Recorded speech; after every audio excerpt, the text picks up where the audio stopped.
யாராவது இப்படி பேசியிருந்தா அதுக்கு நம்ம மதித்து பதில் சொல்லலாம்.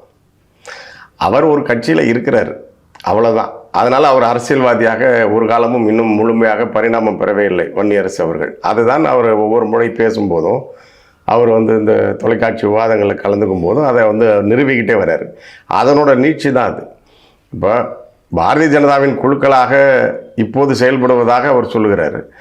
ஆனால் பாரதிய ஜனதாவை திராவிட முன்னேற்றக் கழகம் தன்னுடைய தோளில் தூக்கி சுமந்து கொண்டு தமிழ்நாட்டிற்கு கொண்டு வந்து அறிமுகப்படுத்தி இந்தியா முழுமைக்கும் பாரதிய ஜனதா கட்சி வலுவாக காலூன்றுவதற்கு காரணமான திராவிட முன்னேற்றக் கழகத்தின் அணியில் தான் இவங்க நீண்ட காலமாக இருக்கிறாங்க.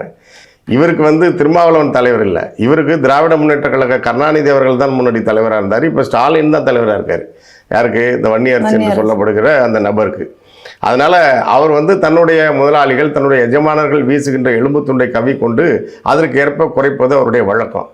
அப்போ பாரதிய ஜனதாவை திராவிட முன்னேற்ற கழகம் தூக்கி கொண்டு தெரிந்த போது அப்போது கூட்டணியில் இருந்தது யார்? அப்போ பாரதிய ஜனதா கட்சியின் ஆசி பெற்ற வேட்பாளர் திருமாவளவன் என்று சுவரொட்டிகள் ஒட்டப்பட்டன, சுவர விளம்பரங்கள் எழுதப்பட்டன. பெருமையோடு திருமாவளவன் அவர்களே அதை பறைசாற்றி கொண்டார்.